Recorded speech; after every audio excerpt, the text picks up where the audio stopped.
और वहीं अलवर जिले का ऐतिहासिक गांव जावली इन दिनों धार्मिक अनुष्ठान और समरसता का केंद्र बना हुआ है। यहाँ 2100 हवन कुड़ियां रुद्र महायज्ञ का आयोजन प्रतिदिन किया जा रहा है। महंत शोभानंद भारती मोनी बाबा के सानिध्य में हजारों लोग श्री राम कथा और शिव पुराण ज्ञान यज्ञ में भी शामिल हो रहे हैं। सत्य सनातन धर्म को बढ़ावा देने के लिए 21 मई तक संतों की प्रेरणा और भक्तों के सहयोग से 2100 कुंडीय समरसता रुद्र महायज्ञ आयोजित हो रहा है।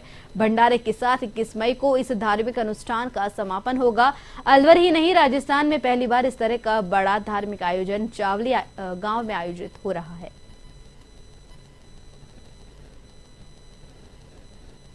इस रुद्र महायज्ञ में जो महाराज यज्ञ सम्राट श्री शोभानंद जी, श्री महंत श्री शोभानंद भारती जी के निर्देशन में हो रहा है 30 तारीख से लेकर के 21 तारीख तक 22 दिन का भव्य आयोजन यहाँ हो रहा है।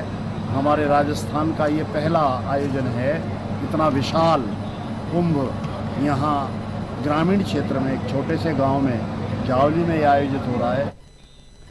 पर्यावरण संरक्षण गतिविधि के तहत तिजारा के सभी राजकीय शिक्षण संस्थानों के पर्यावरण प्रमुखों की बैठक और कार्यशाला MLP स्कूल तिजारा में संपन्न हुई। तिजारा के अतिरिक्त मुख्य ब्लॉक शिक्षा अधिकारी और अलवर विभाग पर्यावरण गतिविधि संयोजक राजेश यादव ने बताया कि बढ़ते तापमान को रोकने और हरित धरा के लिए बड़ी संख्या में पेड़ लगाने की आवश्यकता है। कार्यक्रम का संचालन महेंद्र बर्मन ने किया।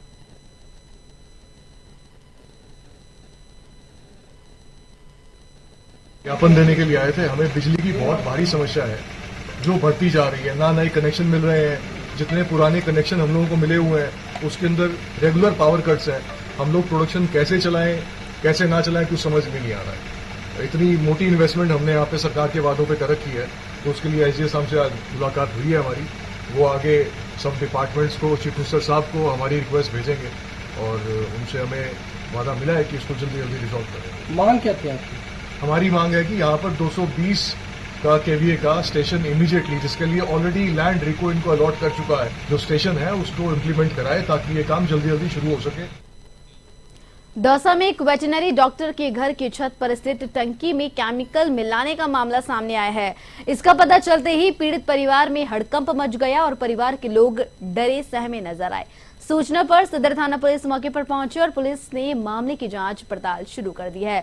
वहीं पुलिस ने घर की छत पर मिली बोतलों को जब्त कर पानी के सैंपल लेकर जांच के लिए लेबोरेटरी भेज दिया है।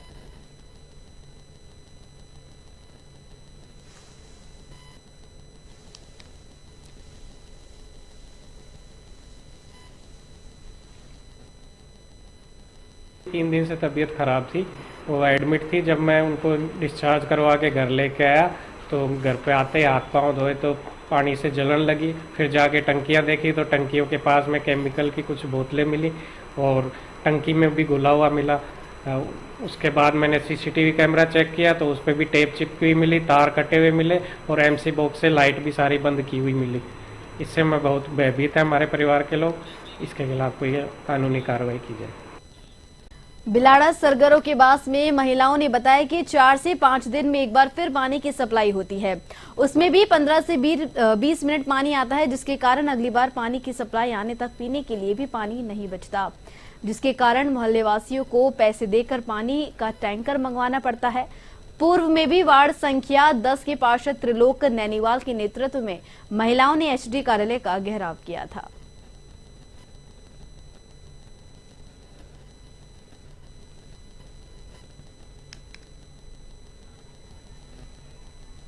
हमारे पानी की समस्या घनी छे, 7 दिन पानी नहीं आवे। मैं पानी पूरा तकलीफ देख रही हूं। बाबूजी पानी मारे सप्लाई करो पानी री, क्या मैं जाए परेशान रहेगा। मोर नैना टाबर मन पानी पीने नहीं मिल रही है। मैंने 4-5 दिनों में पानी आवे, 15 मिनट उन्हें ज्यादा 20 मिनट तक पानी नहीं आवे। पानी की पूरी समस्या है बाबूजी, पानी पूरी हुड़वाई करो साहब, क्या कर रही हो आप? हाँ टाबर बाबा नैना कटने उन घर तरसे उन घर तरसे पानी वास्ते 6 दिन रोज। रोटरी क्लब टोंक बनास और शंकर आई हॉस्पिटल जयपुर के संयुक्त तत्वाधान में छठा निःशुल्क मोतियाबिंद जांच और नेत्र लेंस प्रत्यारोपण शिविर का आयोजन डाक बंगले में किया गया। जिसमें मुख्य अतिथि नगर परिषद आयुक्त ममता नागर रही। कार्यक्रम की अध्यक्षता क्लब के अध्यक्ष बादल साहू ने की। क्लब के अध्यक्ष बादल साहू ने बताया कि शिविर में 119 रोगियों का नेत्र प्रशिक्षण किया गया है और 28 रोगियों को ऑपरेशन के लिए पंजीकृत किया गया है।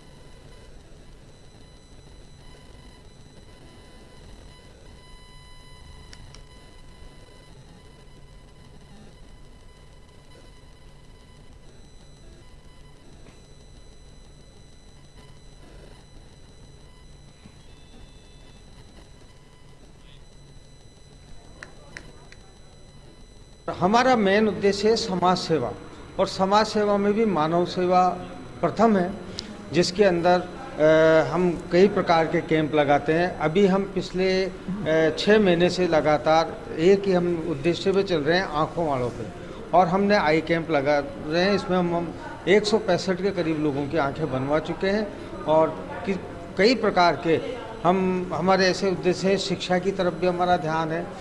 ये रोटरी क्लब टोंक बनास द्वारा छठा कैंप लगाया गया है, जिसमें इसके पूर्व में भी कई कैंप लगे हैं, जिसके अंदर लमसम 160 लोगों के ऑपरेशन हमने कराए हैं, और अभी तक किसी भी ऑपरेशन में कोई कंप्लेंट नहीं है, किसी भी तरीके की कोई कंप्लेंट नहीं है।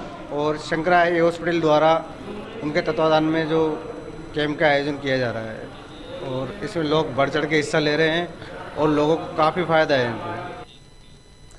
धौलपुर जिले की राजाखेड़ा थाना पुलिस ने अपहरण लूट के मामले में फरार चल रहा 20,000 रुपए का इनामी डकैत राम भरत ठाकुर को मध्य प्रदेश की सीमा के चंबल नदी के घड़ी जाफर घाट से गिरफ्तार किया है। राजाखेड़ा थाना एसएचओ वीर सिंह ने बताया कि बहुत चर्चित जय प्रकाश का अपहरण और अन्य मामलों में 20,000 रुपए का इनामी डकैत राम भरत ठाकुर फरार चल रहा था, जिसे गिरफ्तार कर लिया गया है।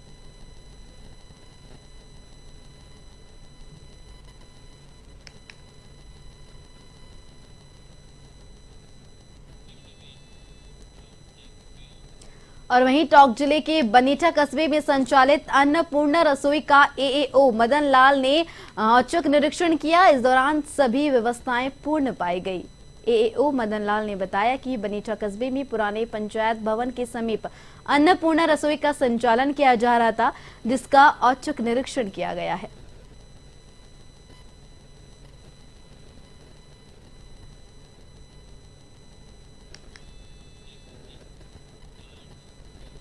अंत में अरोह फाउंडेशन और LIC हाउसिंग फाइनेंस लिमिटेड के माध्यम से स्वास्थ्य शिविर का आयोजन किया गया, जिसमें डॉक्टर ब्रजेश ददिच और NM राममूर्ति बेरवा ने स्वास्थ्य जांच की। इस शिविर में लगभग 550 परिवारों का निःशुल्क स्वास्थ्य प्रशिक्षण किया गया।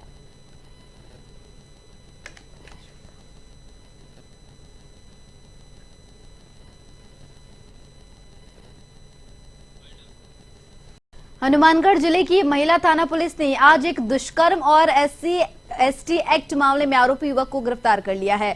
मामले की जांच SC/ST CO रणवीर सिंह कर रहे हैं। जांच अधिकारी आरोपी युवक अभय अरोड़ा को पूछताछ के बाद गिरफ्तार कर लिया गया है। आरोपी युवक बैंक में कार्य करने वाली साथी युवती को शादी का झांसा देकर दुष्कर्म करता रहा।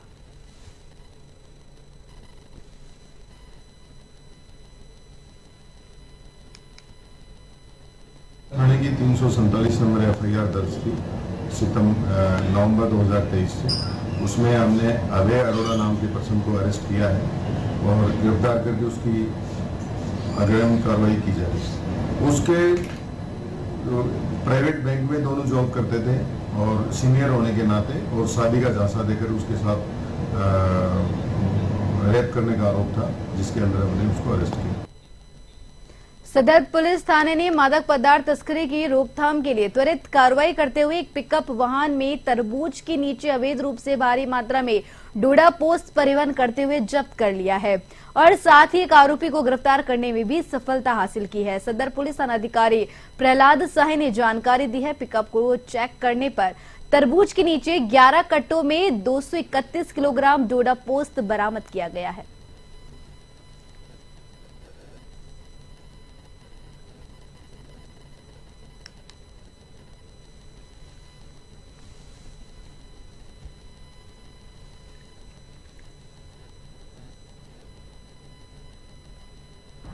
डीएसटी टीम अजमेर तथा नसीराबाद सदर पुलिस की संयुक्त कार्रवाई करते हुए बिलवाड़ी पुलिया के पास में एक पिकअप जिसमें तरबूज भरे हुए थे, जिससे तरबूजों के नीचे 11 कट्टों में डोडापोस था।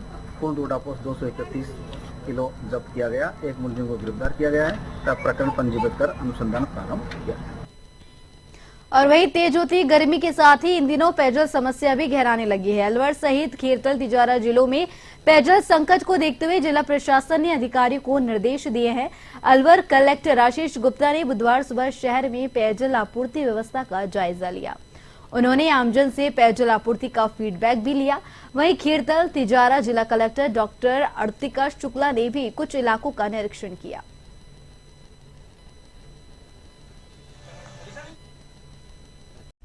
और वहीं राजस्थान के जाने माने केशवानंद कृषि विश्वविद्यालय में फैक्ट्रियों से निकल रहा केमिकल युक्त पानी छोड़ जाता है, जिससे 100 बीघा जमीन पूर्णतः बंजर हो गई है। विश्वविद्यालय कई बार बीकानेर के जिला प्रशासन और रिको को शिकायत कर चुका है, लेकिन अब तक कोई सुनवाई नहीं हुई है।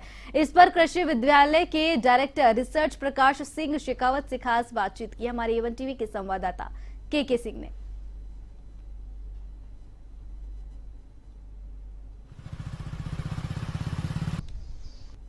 मरुनगरी के नाम से विख्यात शहर बीकानेर का स्वामी केशवानंद कृषि विश्वविद्यालय इन दिनों अस्तित्व की लड़ाई लड़ रहा है।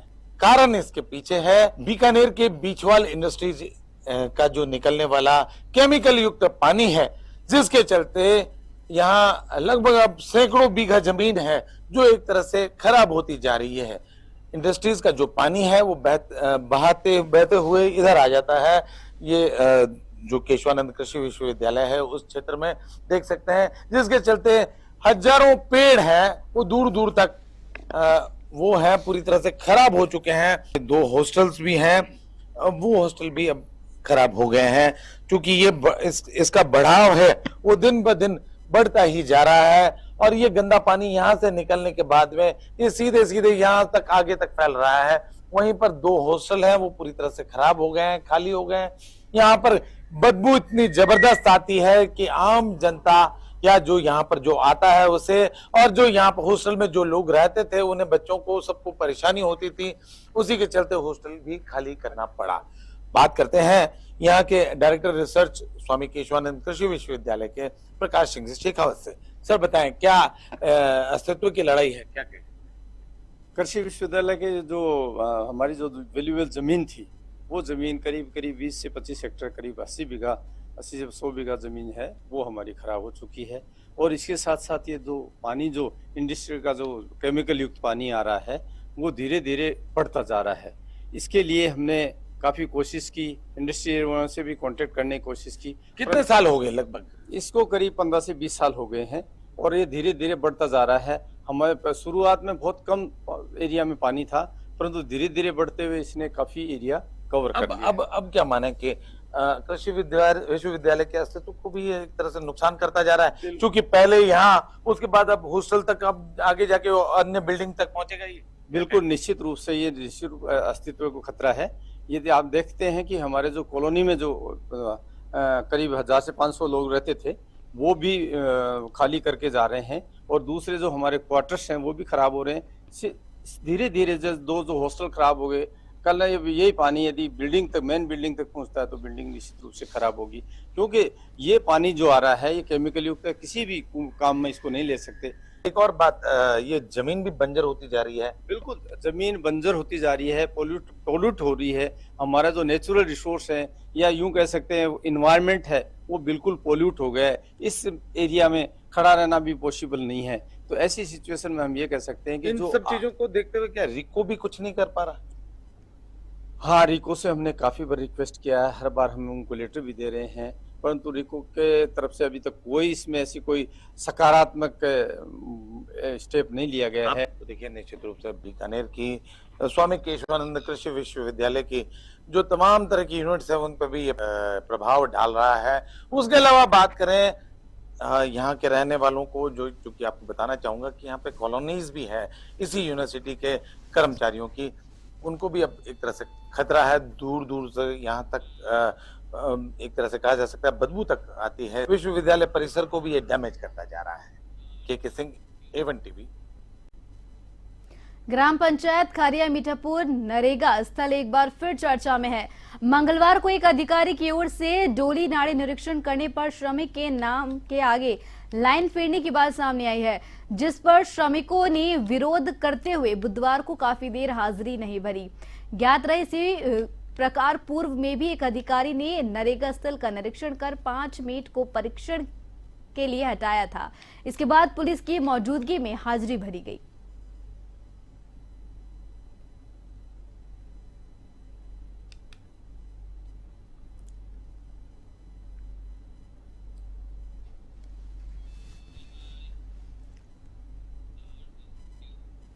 हरदोई में शाहबाद के परेली गांव के पास डबल डेकर बस खाई में पलटने से बस में सवार 1 दर्जन से अधिक यात्री घायल हो गए। स्थानीय लोगों और पुलिस की मदद से घायलों को अस्पताल पहुंचाया गया। बताया जा रहा है कि डबल डेकर बस नेपाल से नासिक जा रही थी। डबल डेकर बस का बैलेंस बिगड़ने से यह हादसा हुआ है। बस में करीब 70 यात्री सवार थे।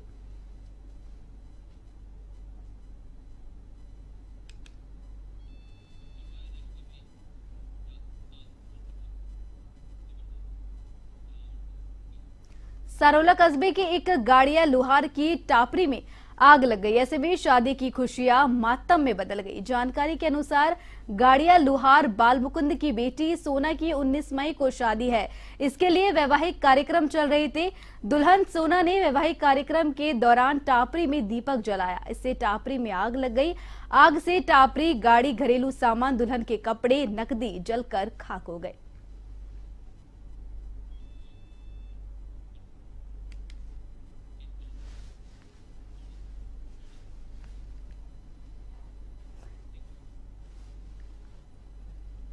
धौलपुर पुलिस और इनामी डकैत राजवीर उर्फ रज्जो की गैंग के मध्य बीती रात को मुठभेड़ में डकैत के पैर में गोली लग गई। पुलिस के मुताबिक भसेड़ी थाना इलाके में पीपरौन की पुलिया के पास में मुठभेड़ में डकैत राजवीर की जांघ पर गोली लगने से घायल हो गया, जिसे पुलिस ने मौके पर ही धर दबोच लिया। घटनास्थल पर अंधेरे के कारण 2 साथी वहां से फरार हो गए। जानकारी के अनुसार पुलिस को 45,000 के इनामी डकैत राजवीर उर्फ रज्जो के बसेड़ी इलाके में होने की सूचना मिली थी। सूचना पर स्पेशल पुलिस की टीम मौके पर पहुंची, जहां पुलिस को डकैत गैंग ने गोली चलाना शुरू किया। आत्मरक्षा में पुलिस ने भी डकैतों पर गोली चलाई। एक गोली डकैत राजवीर के लगी, जहां पर गोली लगने से घायल हुए डकैत को पुलिस ने मौके पर धर दबोच लिया। घायल डकैत को पुलिस ने अस्पताल में पहुंचाया है और उसका इलाज जारी है। घायल हुए डकैत पर राजस्थान के अलावा मध्य प्रदेश और उत्तर प्रदेश में भी कई इनाम घोषित है।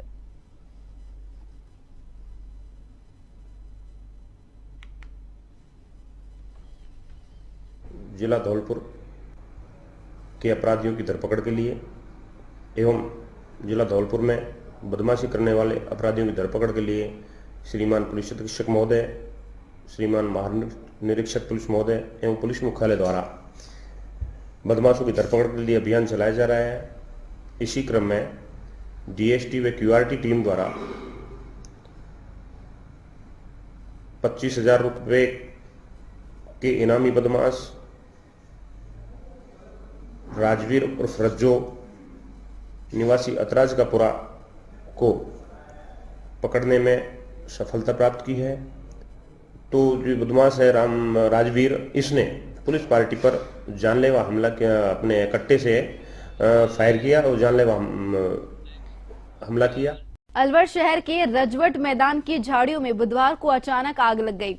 देखते ही देखते आग आसपास के पूरे क्षेत्र में फैल गई। रजवट मैदान के पास आबादी क्षेत्र होने के कारण प्रशासन ने तुरंत फायर ब्रिगेड की गाड़ियों को मौके पर भेजा। अग्निशमन की टीम ने बड़ी मशक्कत के बाद आग पर काबू पाया।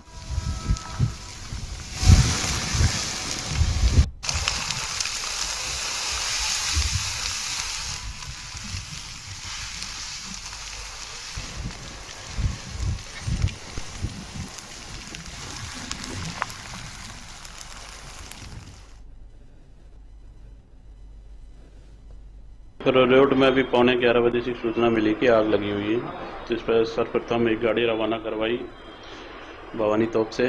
फिर आग बड़ी होने के कारण बुधवार से भी गाड़ी निकलवाई है और आग काफ़ी एरिया में फैल गई है। इसे लग रहा है कि 2-3 गाड़ियां और इसमें रवाना करवानी पड़ेगी। रीजन तो अभी कोई ऐसा कोई इसमें जंगल में पता नहीं चलता, मगर मुझे लगता है कि जैसे कोई फ्रेश रेस होने जाता है, हमारे चारों तरफ ट्रांसपोर्ट नगर है, गाड़ियां हैं, ड्राइवर्स हैं, वो फ्रेश होने जाते हैं, कोई बीड़ी सिगरेट या पी के वहाँ छोड़ जाता है, जंगल सूखा।